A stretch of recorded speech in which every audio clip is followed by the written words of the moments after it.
Good morning students and friend, हम GST पढ़ रहे हैं। C inter C M inter के लिए आपका जीएसटी में हम इसमें सप्लाई वाला चैप्टर पढ़ रहे थे। हमने पेज नंबर 2.6 में पढ़ लिया था आई से स्टेज मटेरियल पे।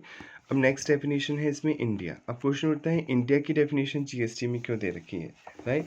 तो हम इसको समझ लेते हैं पहले। अगर किसी से पूछा जाए इंडिया क्या होता है, मतलब कोई भी फॉरेनर पर्सन जो इंडिया आते हैं जनरली, तो आप क्या बोलेंगे उनको? ये दुनिया एक दुल्हन, दुल्हन के माथे की इंडिया, राइट। ये मेरा इंडिया।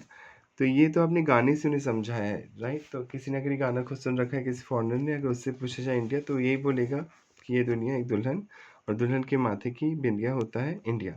पर ये ऐसा नहीं है, आप ये तो समझते हैं, ये तो गाने की बात है। इंडिया की डेफिनेशन इसलिए दी गई है क्योंकि इंडिया जो आप मैप में देखते हैं वो है, जो लैंड मास आपको दिखता है कि ये इंडिया है, राइट। तो ये तो है इंडिया जो आप मैप में देखते हैं, पर वाटर में भी इंडिया की लिमिट एक्सीड करती है, मतलब एक्सटेंड करती है। वाटर में भी एक्सटेंड होता है इंडिया, और ऊपर एयर जो स्पेस होता है उसमें भी एक्सटेंड होता है। बट हम क्वेश्चन ये उठता है कि जीएसटी में डेफिनेशन देने के पीछे लॉजिक क्या है। पहले तो हम लॉजिक समझते हैं डेफिनेशन का, रटना तो हमें है नहीं।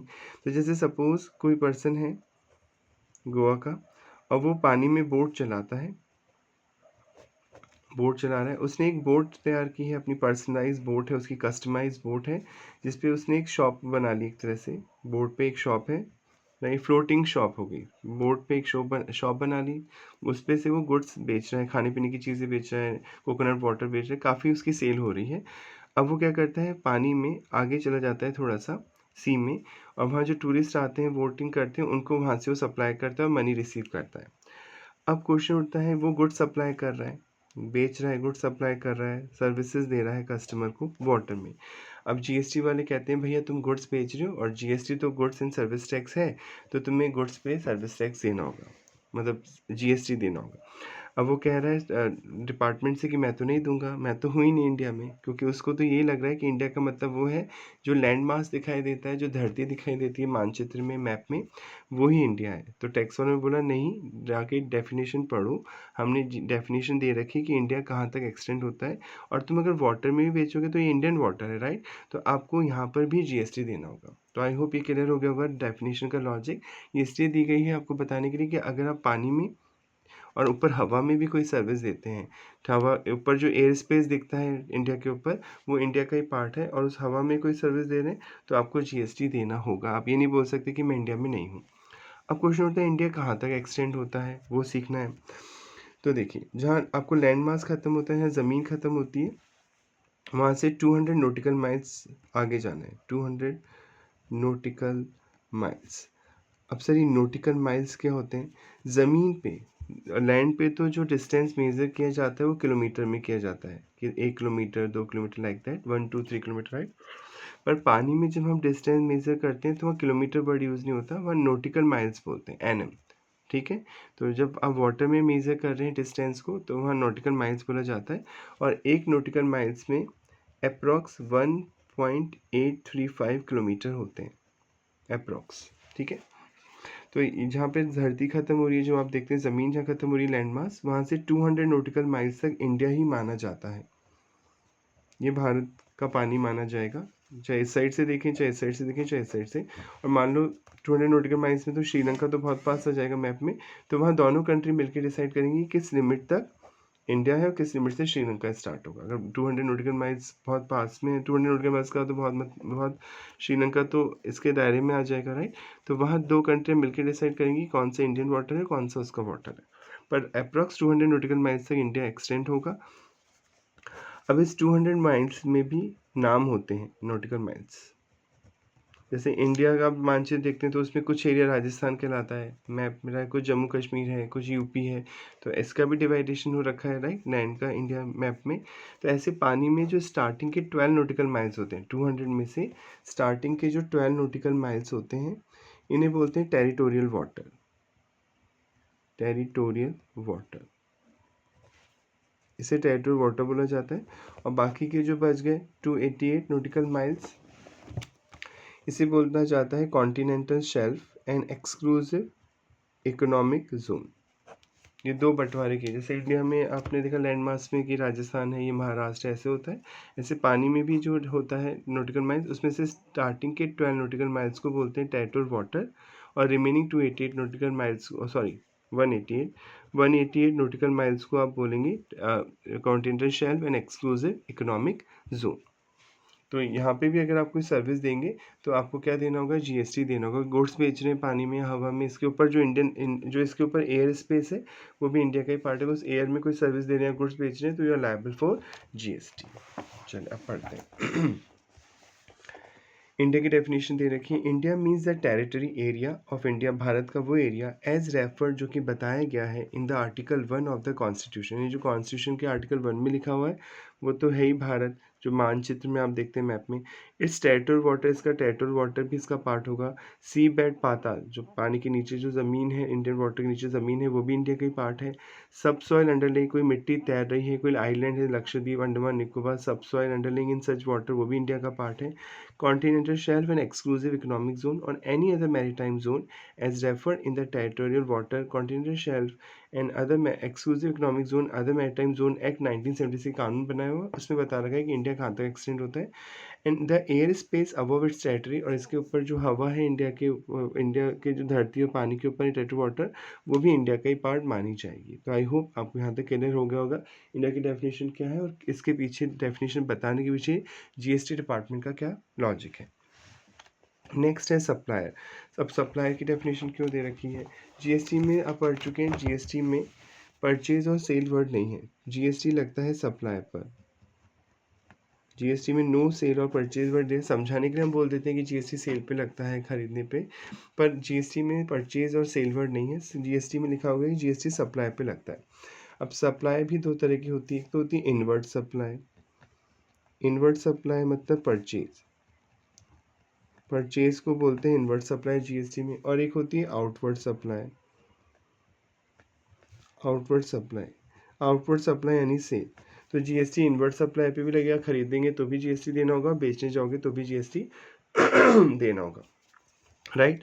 तो जीएसटी सप्लाई पे लगता है। तो सप्लायर जो सेलर होता है जीएसटी में, उसे बोलते हैं सप्लायर। जो सामान बेच रहा है या गुड सर्विस दे रहा है उसे जीएसटी में बोलते हैं सप्लायर। और जो बायर होता है उसे बोलते हैं रिसिपिएंट। बायर वर्ड नहीं है जीएसटी में, रिसिपिएंट वर्ड है।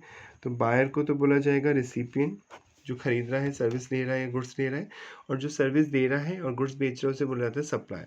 तो इसकी डेफिनेशन क्यों दी गई है सर सप्लायर की डेफिनेशन, क्योंकि जो सप्लायर होगा वही तो जीएसटी नंबर लेगा। क्योंकि अगर आपको जीएसटी देना है तो आपको जीएसटी डिपार्टमेंट से जीएसटी नंबर लेना होगा। जैसे आप पैन इनकम टैक्स देते हैं तो पैन नंबर लेना होता है, परमानेंट अकाउंट नंबर। ऐसे आपको जीएसटी नंबर लेना होता है अगर आप जीएसटी देते हैं, तो वो सप्लायर को लेना होगा, तभी तो वो जीएसटी जमा कराएगा। तो किसे माना जाता है सप्लायर, इसलिए डेफिनेशन दे रखी है। Supplier in relation to any goods, अगर आप किसी गुड्स की बात कर रहे हैं, सर्विस की बात कर रहे हैं, दोनों की बात कर रहे हैं, शैल मीन इसका वो मतलब होगा the person supplying the set goods और सर्विस, और बोथ, जो आदमी गुड्स दे रहा है या सर्विस दे रहा है, दोनों दे रहा है, उसे हम सप्लायर बोलेंगे। And shall include an agent. Agent समझते हैं प्रिंसिपल एजेंट, कि कई बार आप अपना सामान,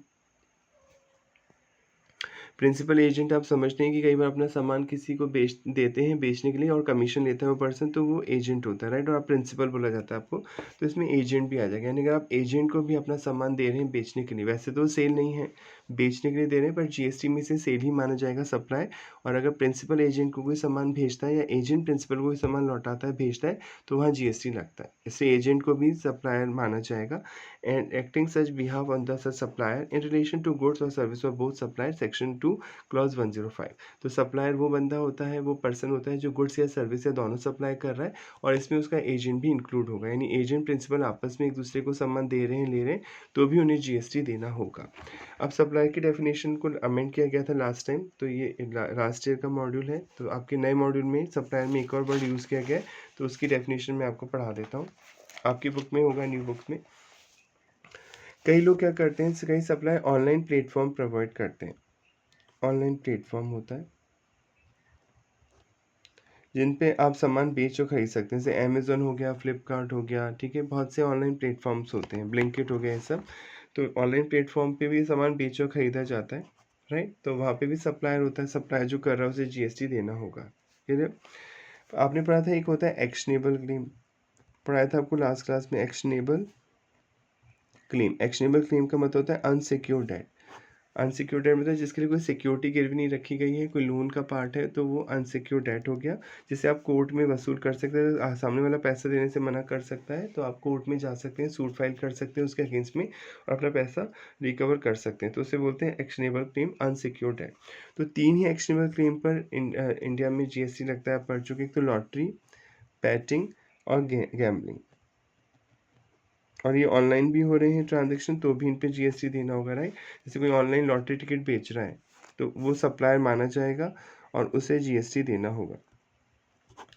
अब मान लो वो आपसे इंडियन रुपीज़ नहीं ले रहा, जो ऑनलाइन लॉटरी के टिकट बेच रहा है वो इंडियन रुपीज़ नहीं ले रहा, कोई वर्चुअल असेट ले रहा है।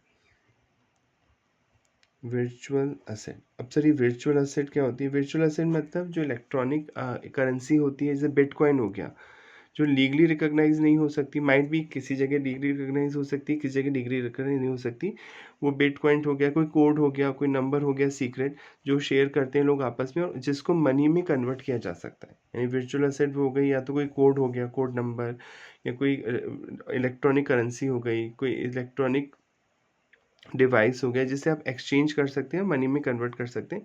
तो वर्चुअल असेट के तौर पे एक्सचेंज कर रहा है पैसा, वो बिटकॉइन के तौर पे ले रहा है, लॉटरी का टिकट इंडियन रुपीज़ में नहीं ले रहा पेमेंट, किसी इलेक्ट्रॉनिक करेंसी के फॉर्म में पेमेंट ले रहा है, तो उसे भी सप्लायर माना जाएगा और वो भी जीएसटी देगा। क्लियर? तो इसलिए यहाँ अमेंडमेंट किया गया था, इस डेफिनेशन में ऐड किया गया था डेफिनेशन में एक वर्ड, तो ये हम पढ़ लेते हैं। देखिए, However, a person, ये सप्लायर की डेफिनेशन में दे रखी है। However, a person, वो आदमी who organize और अरेंज, या तो वो ऑर्गेनाइज करवा रहा है या अरेंज कर रहा है डायरेक्टली या तो खुद और इनडायरेक्टली किसी के through, supply of specified actionable claim. Actionable claim मतलब 3 ही है जिन पे जीएसटी लगता है, lottery, batting, gambling, including a person, इसमें वो आदमी भी आएगा हु ओन, या तो वो मालिक है उस चीज़ का, ऑपरेट या चला रहा है, मैनेज कर रहा है कोई डिजिटल या electronic platform for such supply. आप इलेक्ट्रॉनिक भी बेच सकते हैं लॉटरी के ticket.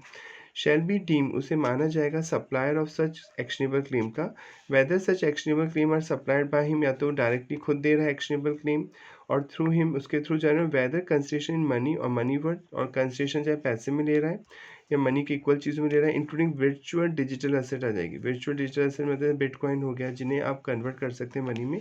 For supply of such actionable claim is paid, या पेड और कन्वे टू हिम, या उसके थ्रू जा रही हैं चीज़ें, और प्लेस, या वो प्लेस करवा रहा है एट हिज डिस्पोजल, उसकी इच्छा पे, in any manner and all the provision of this act, तो इस एक्ट के सारे प्रोविजन ये मानते हुए अप्लाई हो जाएंगे to such supplier of specified actionable claim, कि वो सप्लायर है जो एक्शनेबल क्लेम सप्लाई कर रहे हैं, लॉटरी, बैटिंग, गैम्बलिंग के लिए आपको इन्वाइट कर रहा है उस प्लेटफॉर्म पे, as if he is the supplier, कि वो सप्लायर है, liable to pay the tax देगा in relation to supply of such actionable claim, section 2 cross 105।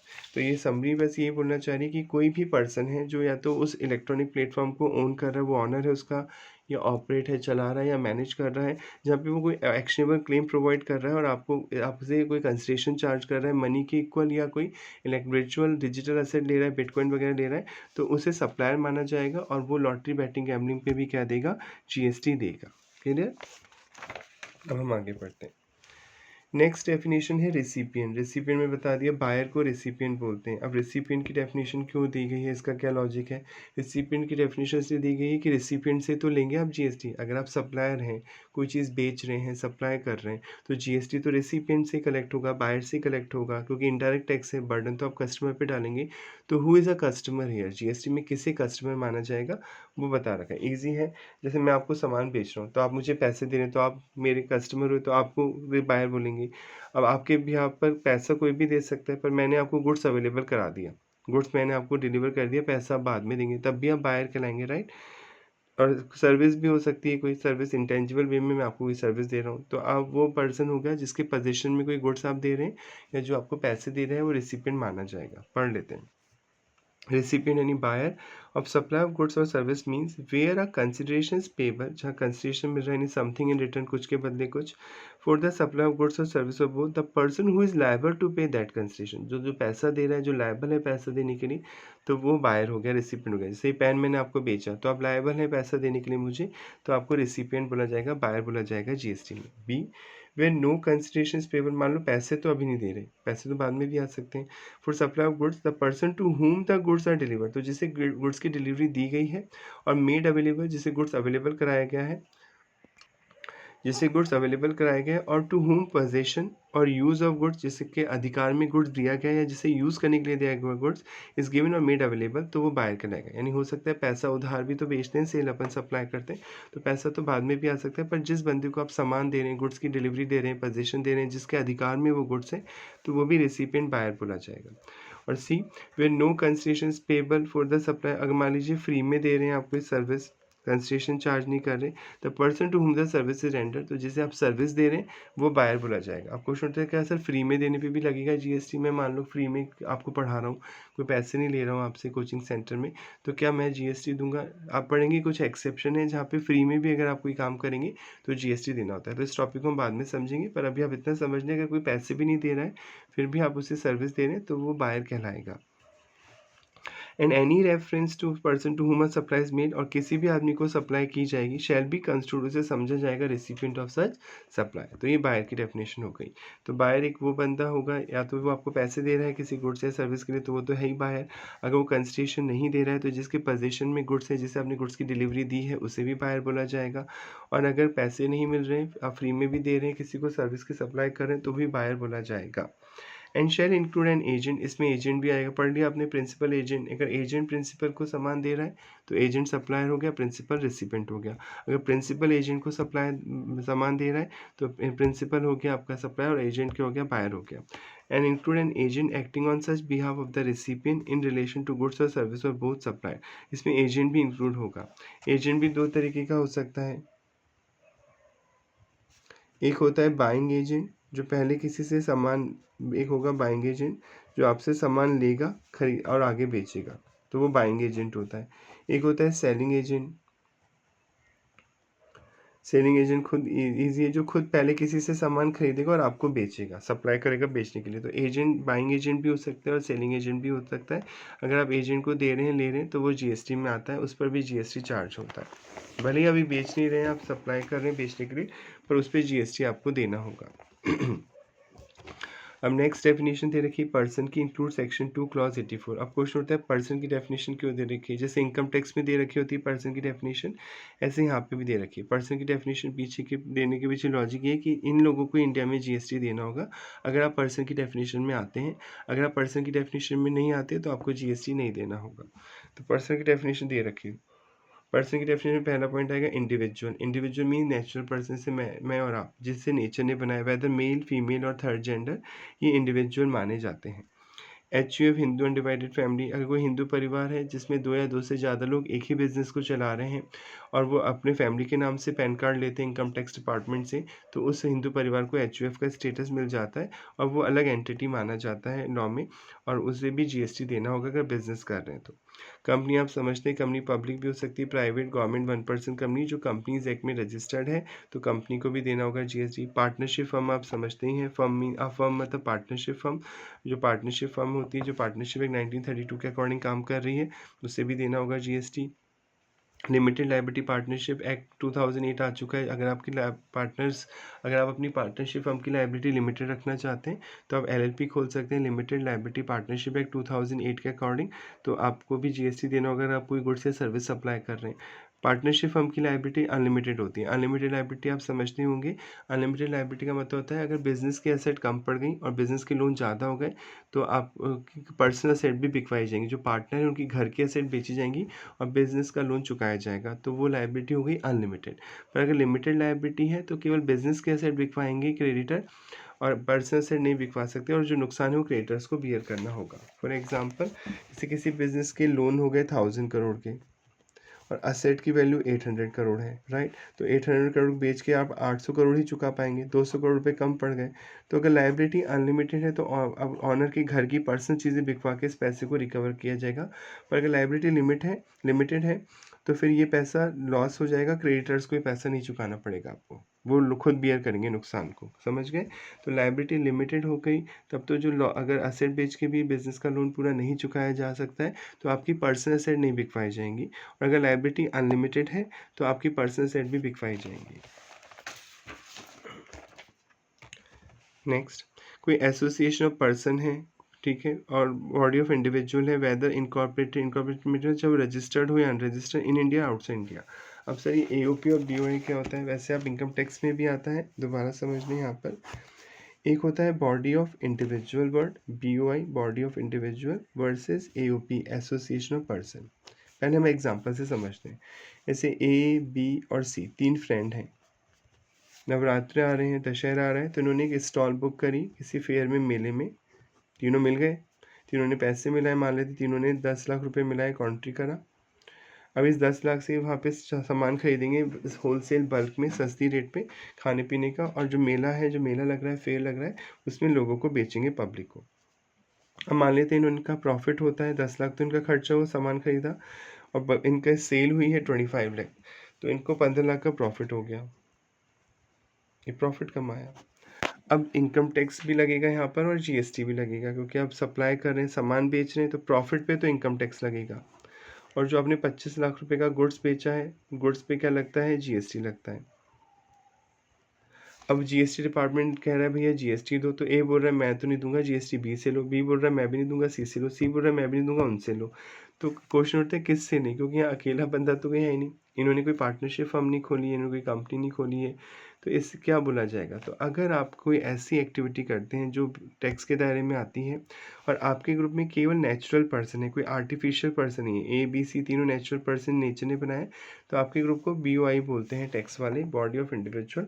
और आपको बीओआई के नाम से ही नंबर लेना होता है, आपको अप्लाई करना होगा जीएसटी डिपार्टमेंट को, जीएसटी नंबर लेना होगा और जीएसटी देना होगा। इनकम टैक्स से भी पैन कार्ड लेना होगा। अब ये नहीं बहाना बना सकते कि हम 15 दिन के लिए काम कर रहे हैं तो हम टैक्स ही देंगे। अगर आप टैक्स की लिमिट में आ रही है आपकी इनकम, या आप जीएसटी के लिए लायबल हो रहे हैं, तो आपको ऑब्वियसली नंबर लेना होगा। और आपको अपना बिजनेस का, तो आपने कोई फर्म तो खोली नहीं, कोई पार्टनरशिप तो नहीं खोल रहे, तो आप बीओआई करेंगे, आप बॉडी ऑफ इंडिविजुअल के नाम से नंबर लेंगे। क्लियर? अगर मान लीजिए टाटा कंपनी भी कहती है चलो हम भी पैसे मिला लेते हैं आपके साथ, एक टाटा कंपनी भी आ गई, वो भी कॉन्ट्री कर रही है और वो भी पैसे मिला रही है, और नेचुरल पर्सन भी हो गया और आर्टिफिशियल पर्सन। कंपनी तो एक आर्टिफिशियल पर्सन है। What do mean by artificial person? Any person which is registered under law, जो कानून की नज़र में रजिस्टर्ड है, जो किसी न किसी लॉ में रजिस्टर्ड है, उस पर्सन को आर्टिफिशियल पर्सन बोलते हैं अपन। तो फिर इस आपके ग्रुप में एक नेचुरल पर्सन भी है और आर्टिफिशियल पर्सन भी, तो आपके ग्रुप को बोलेंगे अब एओपी, एसोसिएशन ऑफ पर्सन, और आपको भी टैक्स देना होगा। तो आई होप बीओआई और एओपी में डिफरेंस समझ में आ गया होगा। बॉडी ऑफ इंडिविजुअल में क्यों नेचुरल पर्सन ही मेंबर बन सकते हैं, और एओपी में नेचुरल प्लस आर्टिफिशियल लोग मेंबर बन सकते हैं। तो अगर आप भी कोई बिजनेस कर रहे हैं इंडिया में, कोई ग्रुप बनाकर, चाहे वो एओपी हो, चाहे बीडीवाई, चाहे आपका ग्रुप रजिस्टर्ड हो किसी कानून में, रजिस्टर्ड ना हो, चाहे इंडिया में रजिस्टर्ड हो, इंडिया में नहीं रजिस्टर्ड हो, या आउटसाइड इंडिया हो, या आउटसाइड इंडिया में रजिस्टर्ड ना हो, अगर इंडिया में कोई बिजनेस एक्टिविटी कर रहे हैं, और यू आर लायबल टू पे जीएसटी। नेक्स्ट, एनी कॉर्पोरेशन है जो कि स्टैब्लिश हुआ है। कॉर्पोरेशन कंपनी में फ़र्क होता है, कॉर्पोरेशन कंपनी एक जैसे होते हैं, जैसे LIC corporation, life corporation, life insurance corporation of India, और कंपनी एक कंपनी है जो कंपनीज एक्ट में रजिस्टर्ड है। पर कॉर्पोरेशन कंपनी में कैरेक्टरिस्टिक्स तो सेम होती है, एलआईसी के भी शेयर आते हैं मार्केट में, सेपरेट एंटिटी होती है, पर कॉर्पोरेशन किसी स्पेशल एक्ट के थ्रू इस्टेब्लिश होता है, यानी उस पर कंपनी एक्ट अप्लाई नहीं होता, उस पर खुद का पर्सनल एक्ट अप्लाई होता है। पर जो कंपनी है वो कंपनी एक्ट के अंदर रजिस्टर होती है। जैसे टाटा है, टाटा पे कोई कॉर्पोरेशन नहीं बोल सकते आप, क्योंकि टाटा को कोई खुद का एक्ट नहीं है, वो कंपनी एक्ट उस पर अप्लाई होगा। तो एनी कॉर्पोरेशन जो कि स्टैब्लिश हुआ है by under any central act के अकॉर्डिंग, या स्टेट एक्ट, प्रोविंशियल एक्ट, पहले रियासतें चलती थी इंडिया में आज़ादी से पहले, तो कोई रियासत के अकॉर्डिंग खुला है, और गवर्नमेंट कंपनी है as defined section 2 clause 45 of the companies act, तो इन्हें भी जीएसटी नंबर लेना होगा। एनी बॉडी कॉर्पोरेट, कोई भी बॉडी कॉर्पोरेट है, बॉडी कॉर्पोरेट जैसे सी इंस्टीट्यूट भी एक बॉडी कॉर्पोरेट है, राइट, जो कि इनकॉर्पोरेट होता है, मतलब रजिस्टर्ड होता है by under the law of a country outside India, India के बाहर और इंडिया में बिजनेस कर रहा है वो बॉडी कॉर्पोरेट, तो उसे देना होगा जीएसटी। अ कोऑपरेटिव सोसाइटी, कोऑपरेटिव सोसाइटी समझते हैं, अमूल, राइट, सरस डेयरी, ये सब कोऑपरेटिव सोसाइटी हैं। A cooperative society registered under any law relating to cooperative society, तो इनको भी जीएसटी नंबर लेना होगा। लोकल अथॉरिटी समझते हैं, म्यूनसिपल कॉर्पोरेशन, जैसे मैं पूना में हूँ तो पूना म्यूनसिपल कॉर्पोरेशन, कोई जयपुर में रहता है तो जयपुर म्यूनसिपल कॉर्पोरेशन, दिल्ली में तो डीडीए, दिल्ली डेवलपमेंट अथॉरिटी। तो ये जो लोकल अथॉरिटीज़ होती हैं, ये भी बिजनेस करती हैं, शॉप वगैरह रेंट पे देती हैं, प्रोडक्ट्स बेच रही हैं, तो इन्हें भी जीएसटी देना होगा। सेंट्रल गवर्नमेंट और स्टेट गवर्नमेंट भी कोई सप्लाई कर रहा है सर्विस या गुड्स की, तो गवर्नमेंट भी जीएसटी देगी। सोसाइटी जो कि सोसाइटी में रजिस्टर्ड होगी 1860, अगर ये भी कोई गुड्स और सर्विस सप्लाई कर रही है तो इन्हें भी जीएसटी देना होगा। ट्रस्ट जो कि ट्रस्ट एक्ट में रजिस्टर्ड होता है, ट्रस्ट, इन्हें भी जीएसटी देना होगा। एनी अदर आर्टिफिशियल पर्सन, ऐसा कोई भी आर्टिफिशियल पर्सन जो बच गया, जो ऊपर की डेफिनेशन में नहीं आया, उन्हें भी जीएसटी देना होगा। आर्टिफिशियल पर्सन में बार बार बोल रहा हूँ, आर्टिफिशियल पर्सन एक ऐसा पर्सन होता है जो किसी ना किसी लॉ में रजिस्टर्ड होता है, उसे आर्टिफिशियल पर्सन बोलते हैं। जैसे यूनिवर्सिटी हो गया, आपको यूनिवर्सिटी खोलनी है तो यूजीसी एक्ट आप पे लगेगा, कॉलेज खोलना है, हॉस्पिटल खोलना है तो कोई ना कोई एफिलिएशन लेना पड़ेगा, रजिस्ट्रेशन नंबर लेना पड़ेगा, तो आप सब आर्टिफिशियल पर्सन होते हैं। तो इनके अलावा जो भी बच गए वो सब इस कैटेगरी में आ जाएंगे, तो इन लोगों को जीएसटी देना होता है इंडिया में। इसलिए पर्सन की डेफिनेशन दी गई है, एक individual, natural person, Hindu divided family, company, firm, LLP, association of person, body of individual, corporation, body corporate, cooperative society, local authority, central state government, trust और सोसाइटी और एवरी अदर आर्टिफिशियल पर्सन, इन लोगों को India में GST के liable किया जाएगा। Trust समझ, society तो समझते हैं, अगर आप किसी सोसाइटी में रहते हैं तो वहाँ जो कॉमन एक्सपेंस होते हैं, जैसे मान लीजिए आप किसी सोसाइटी में रहते हैं जिसमें 1000 फ्लैट हैं उस सोसाइटी में, तो आप अपने फ्लैट की सफाई तो कर देंगे, पर जो कॉमन एरिया होगा, कॉमन गार्डन एरिया होगा, पार्किंग एरिया होगा, उसकी सफाई कौन करेगा? तो ये लोग 1000 लोग मिलकर क्या करते हैं, सोसाइटी फॉर्म करते हैं और इनके भी यहाँ पे एक बंदा अपॉइंट होता है, लीडर बनता है, वो सोसाइटी के लोगों से पैसा कलेक्ट करता है और सोसाइटी के लोगों को सर्विस देता है कॉमन एरिया के लिए। तो ये भी एक सर्विस देने का तरीका होता है, इस पे भी जीएसटी लगता है। अगर एक लिमिट से ज़्यादा पैसे वसूल करते हैं आप सोसाइटी से मेंटेनेंस के नाम से, मेंटेनेंस चार्जेस देना पड़ता है अगर आप सोसाइटी में रहते हैं, तो इस सोसाइटी को भी जीएसटी नंबर लेना होगा। ट्रस्ट आप समझते होंगे, ट्रस्ट पब्लिक भी हो सकता है, प्राइवेट भी हो सकता है। ट्रस्ट में 3 पार्टी होती हैं, ऑथर जो ट्रस्ट क्रिएट करता है उसे ऑथर बोलते हैं, जिस एक ट्रस्टी होता है जो ट्रस्ट की प्रॉपर्टी का मैनेजमेंट करते हैं, उन्हें ट्रस्टी बोला जाता है, और एक होता है बेनिफिशियरी जिनके बेनिफिट के लिए ट्रस्ट बनाया जाता है। तो ट्रस्ट को अगर डिफाइन करें तो क्या बोलेंगे, trust is a legal obligation created by author in favour of trustee for the benefit of beneficiary. Trust is a legal obligation, एक कानूनी बंधन है। जैसे बिरला ट्रस्ट है, एक बिरला मंदिर होता है हर शहर में, जो बिरला ट्रस्ट का फाउंडेशन है, तो बिरला मंदिर बनाया है बिरला जी ने, तो वो ऑथर हो गए। ट्रस्टी हो गए पुजारी जो उस मंदिर का मैनेजमेंट संभालेंगे, और बेनिफिशियर हो गई आम जनता जो उस मंदिर में जाके भगवान के दर्शन का लाभ उठाएगी। तो ये होता है ट्रस्ट, और ट्रस्ट को भी रजिस्टर कराना पड़ता है ट्रस्ट एक्ट में। तो ट्रस्ट इज क्या बोलेंगे, कोई डेफिनेशन पूछ ले, trust is a legal obligation, एक कानूनी बंधन है, क्रिएटेड बाय ऑथर जो कि ऑथर क्रिएट करता है, in favour of trustee, trustee को सौंपता है वो जिम्मेदारी, for the benefit of beneficiary, जो आम जिसके बेनिफिट के लिए बनाया गया ट्रस्ट उसके बेनिफिट के लिए। तो अगर ये तो हो गया पब्लिक ट्रस्ट, वो पब्लिक के भलाई के लिए बनाया गया है। अगर इसमें ये लिख दिया जाता है इस ट्रस्ट में कि केवल बिरला परिवार के लोग ही जा सकते हैं उस मंदिर में, आम जनता नहीं जा सकती, तो वो प्राइवेट ट्रस्ट होता है। तो प्राइवेट ट्रस्ट होता है। ट्रस्ट दो तरह का हो सकता है, पब्लिक, अगर पब्लिक के भलाई के लिए बना है तो पब्लिक ट्रस्ट। प्राइवेट ट्रस्ट होता है जो एक पर्टिकुलर कम्युनिटी, मतलब पर्टिकुलर लोगों के लिए बना है, तो उसे प्राइवेट ट्रस्ट बोलते हैं। पर टैक्स में जो बेनिफिट मिलता है, आप पढ़ते हैं कि ट्रस्ट पे टैक्स नहीं लगता है, अगर वो अपनी इनकम का 85% अपने ट्रस्ट के मोटिव पे खर्च कर देता है तो उसे इनकम टैक्स नहीं देना होता, वो पब्लिक ट्रस्ट होता है। पब्लिक ट्रस्ट को टैक्स नहीं देना होगा अगर वो अपने प्रॉफिट का 85% अपने मोटिव पे खर्च कर देगा। 15% आप फ्यूचर रेफरेंस के लिए, फ्यूचर के लिए सेव कर सकते हैं। प्राइवेट ट्रस्ट पे फुली टैक्सेबल होता है, प्राइवेट ट्रस्ट की इनकम पे कोई एग्जेम्पशन नहीं मिलती। तो आई होप यहाँ तक समझ में आ गया होगा जीएसटी में पर्सन की डेफिनेशन। फिर भी कोई डाउट है तो आप कमेंट करके पूछ सकते हैं। नेक्स्ट क्लास में मिलेंगे। Thank you so much.